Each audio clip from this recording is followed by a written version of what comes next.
ইলিশ মাছ আমাদের বাঙালিদের জাতীয় মাছ। আর সেই মাছটা যদি হয় ভাপা, তাহলে তো সেটা স্বাদ অতুলনীয়।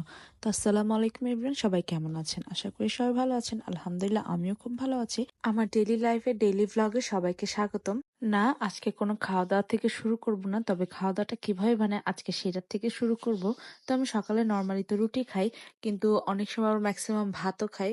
আজকে কিন্তু মুডটা খুবই ভালো ছিল, এর জন্য আমি রুটি বানানো শুরু করে দিয়েছি ঘুম থেকে উঠেই। ছেলের জাস্ট ডিমটা সেদ্ধ করে আমি রুটিটা বানানো শুরু করেছিলাম। তবে আজকে আমার মুড ভালো হলে কি হবে, গ্যাসের মুডটা অনেক ভালো ছিল না, তার জন্য গ্যাস যেহেতু কম ছিল তো আমাদের ইলেকট্রিক চুলায় চলে আসতে হলো। আর ইলেকট্রিক চুলায় কিন্তু রুটিটা ভাজা অত সহজ না, মানে কিরকম যেন লেগে লেগে যায়, অনেকটা সময় নিয়ে ভাজতে হয়। নর্মাল গ্যাসের চুলায় যেরকম তো এরকম হয় না। তো ভাজা শেষ টেস করে আমি কিন্তু আমার খাবার নিয়ে বসে পড়ি।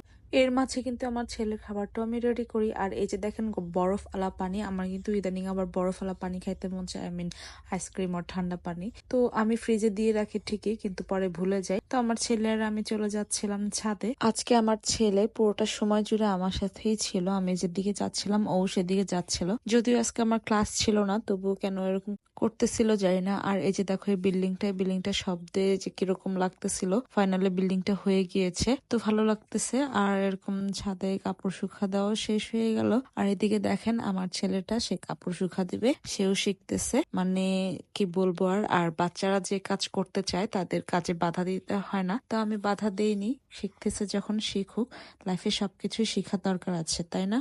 তো আর আপনারা কোত্থেকে আমার ভিডিওগুলো দেখতেছেন অবশ্যই কমেন্টে জানাবেন, এবং আমার ভিডিওগুলো যদি ভালো লাগে অবশ্যই ফলো বাটনটা প্রেস করে দিবেন, আর বেশি বেশি লাইক কমেন্ট শেয়ার করবেন। আপনাদের প্রত্যেকটা কমেন্ট আমি পড়ি, এবং আপনাদের কমেন্ট দ্বারা কিন্তু আমি ইন্সপায়ার হই, এবং নতুন নতুন ভিডিও বানানোর জন্য আমার আগ্রহ বেড়ে যায়। তো আমি কিন্তু দুপুরে খাওয়া নিয়ে বসে পড়লাম। আর এই যে দেখেন করলার তরকারি ছিল, এই করলার তরকারি কিন্তু আমি বেশ খানিকটা নিয়েছি। আর খাওয়ার আগে অবশ্যই পানি খেতে হয়, এটা কিন্তু একটা সুন্নতি কাজ। আপনারা অবশ্যই খাওয়ার আগে পানি খাবেন।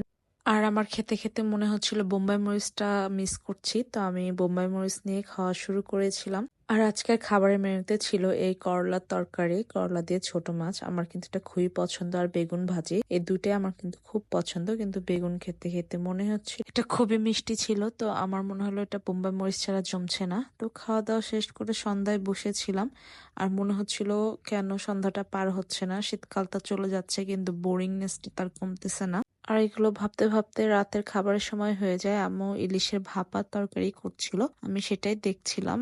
আর এদিকে আমি নিয়েছিলাম ভাত মাখা। আমি রাতে আর রুটি খাবো না, যেহেতু এরকম ঠান্ডা ভাত ছিল। আর এই যে দেখেন আমার ছেলেও কিন্তু খাচ্ছিল, অনেকে বললে বিশ্বাস করবে না, এই জন্য আমি ক্লিপ নিয়ে রাখলাম। সে কিন্তু ঝাল ছিল যথেষ্ট, সেটা খাচ্ছিল আর ওই পানি নিয়ে বসেছিল। তো এইভাবেই মা ছেলে খাওয়া দাওয়া করছিলাম। আর এই ছিল আজকে আমাদের ভিডিও। আমার ভিডিওটি ভালো লাগলে অবশ্যই কিন্তু লাইক কমেন্ট করবেন। তো আল্লাহ হাফেজ এভরিওয়ান।